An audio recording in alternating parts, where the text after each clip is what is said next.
шүүхсэй. За гэдэг командыг өгч байна те. За 90-ын энэхүү 90-ын тамирчин Салимигийн хувьд бол энэ электрон хамгаалтан дээр за тэр үнэхээр гарамгай оноог бол мэдэрч гаргаад байгаа тийм ээ. Одоо өмнөх хэсгийн тоглолтуудад ч гэсэн гидсний өшгөлтийг бол маш хүчтэй бөгөөд хурдан хөнгөн жингийн хүн шиг хурдтай давталж оноо гаргаад байгаа. Тэр үгээрээ ч мөн 4 хоног төвөггүй авлаа. За сая нуруунд талд нь 2 удаа гаргаад өчтэй. За Узбекистан тамирчин бол мэдээж хүчний хувьд бол зангуй илүү 2 оноо бас гитэн. За тэр ингээд хаасан ч гэсэн үнэхээр овжин энэ оноог бол авч байгаа. Энэ бол одоо цэвэр тамирчны дуршлаг мэдрэмж. За ингээд хоёр талаас нь өчлөөд байгаа.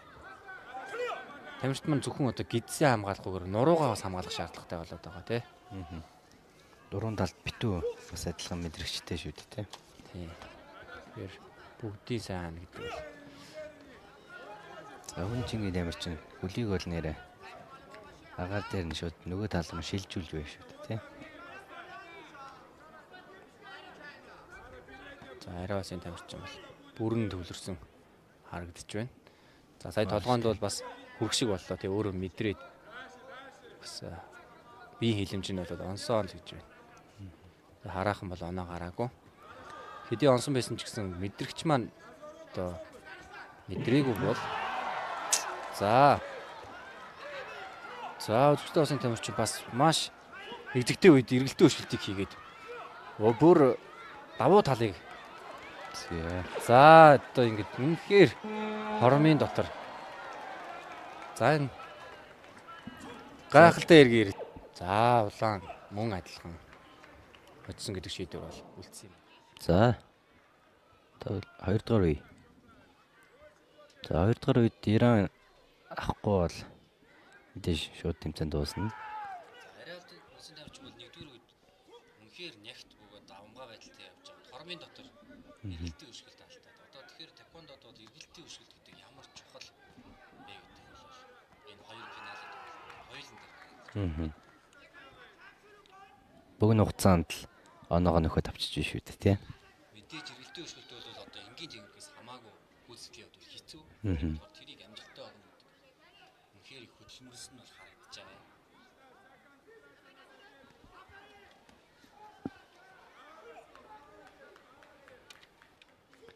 За Иран улсын тамирчин бол одоо 2 дугаар үеийг бол заавал авах шаардлагатай. За уг нь бол 1-р үедэр бол давуу байдалтай яваад чадчихсан. Тэр одоо бол гэхдээ 1-р үе бол биш харьцангуй сэтгэл зүйн хувьд бол бас 50 бас болсон байх. За дээшээс болно. Гой тесрэлт орж ирлээ тий. Ялж байсан раундаа алдахаар бол мэдээж тамирчинд хүн цохилт болно. За Ариасын тамирчин үнэхээр хүчтэй довтолж байна гэцэнд бол одоо гидсний хамгаалт бол дөргиж байгаа нь харагдаж байна. За хуцааг бол үнэхээр сайн мэдэрч байна. За тэгтээ Узбекистан улсын тамирчин бол ингэж тайвшруулж байгаа л эргэлтээ өшгөлтэй амжилттай болгоод даваа байдлаа авчаад байгаа. Тэгэхээр одоо Иран улсын тамирчин маань бас тэрийг л тооцох хэрэгтэй. Одоо эргэлтээ өшгөлт бол мэдээж дахиад ирнэ. За ялангуяа сүүлийн секундын дээр бол бүр их ирэх байх гэж таамаглаж байна. Маш анхааралтай байх хэрэгтэй тий. За дээшээс. За энэ толгоонд өшгөлсөн ах оноо гарсангүй. За сая тамирчин шүүгч рүү тоолооч яйл гэдэг реакшн үзүүлж штэ. За хэрвээ ингээд тэтэрхий шүүгч рүү хандаад байвал бас торгуул авах магадлалтай тий.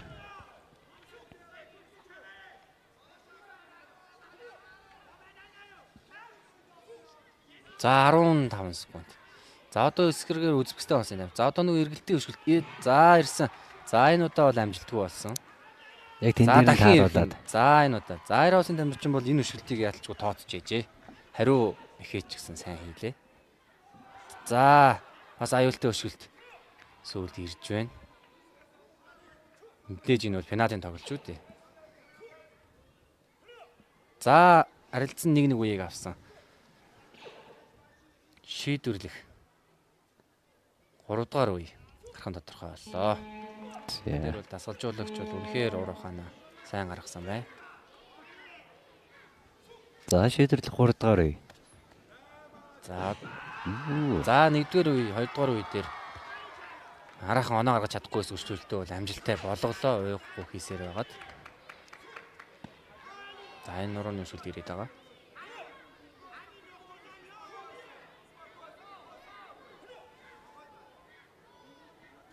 За зээжний хамгаалт наалт суларсан байна. За нөгөө 1-2 дээр яг хийх гээдсэн өшөлтөр л сая 20 минут эдгээс авлаа шүү дээ. За одоо тэгэл миний урд хөл илүү юу чиний эргэлтийн өшөлт илүү юу гэдгийг хоёр маань үзнэ. За дараа харчтай. Урд хөлөөс бас маш эвлэгхэн 2 хоног наагаад авчиж байна. За торгуул ирэх магадaltaй дивчнээс за нөгөө эргэлтийн өшөлтөө одоо баруун талдаа хийж байна. Өмнө нь бол дандаа зүүн талдаа хийгээдсэн. Эргэлтийн усын тамирчин маань бол бас хоёр талдаа жигд эргэж байна. Энэ бол бас их өндөр ур чадвар. Ихэнх тамирчид бол нэг талдаа л эргээд идэг. За саях бол бас их одоо ерөөсөө хийж үзүүлээгөө нууцсан байсан бас баруун хөлний эргэлтийн өшөлт ирсэн. Заанч харамсалтай оноо болсонгүй.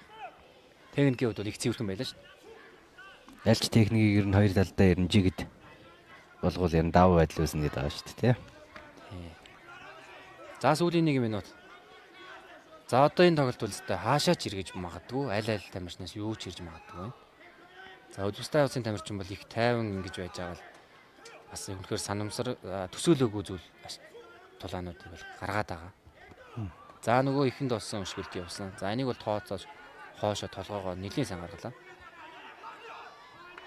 За хөлөө зангаж өргөөд торгуулийг авч байна. Өшгөлтөө гүйцэлгүйгээр зангах юм бол мэдээж торгуул ирнэ. За Иран улсаас за зүүн хөлийн гидсний өшгөлт маш хүчтэй ирсэн. За 6-4 финалийн тоглолтод 1 оноо гэдэг бол үнэхээр том оноо. Маш том оноо, тоглолтыг эргүүлэх оноо. Довтлогоо явж явах тохиолдол хийгдсэн учраас те. За 4-4 адилхан болцсон байж байгаа. Яа сайн илүү асчих шиг боллоо.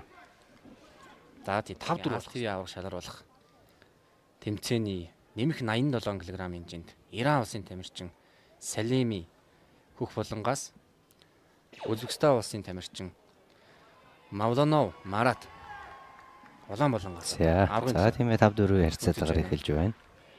5-4. За сүүлийн секундууд руу ороод эхэлсэн. За энэ энэ зүйл өшөлтийг мэдэж үз. За тэр. Буцаагаад. За нөгөө. За давуу байдал байгаа. За гайхалтай. Одоо Үзбект бол давуу байдал орчлоо.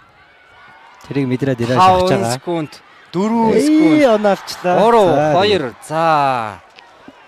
За Үзбекистан тамирчин бүр эргэлтийн өшөлтийг бол үнэхээр гайхалтай хийлээ. За энэ чинь одоо үнэхээр яг Таквондогийн спортын гайхамшиг шүү дээ. За сүүлийн 2 секундэд толгоонд өшөглөөд арга шүү дээ тий. Гайхалтай. Үзбекистан улсын тамирчин бол үнэхээрэгзэгтэй үедэд яалчгүй маш сайн техник хийж давуу байдлыг авсан.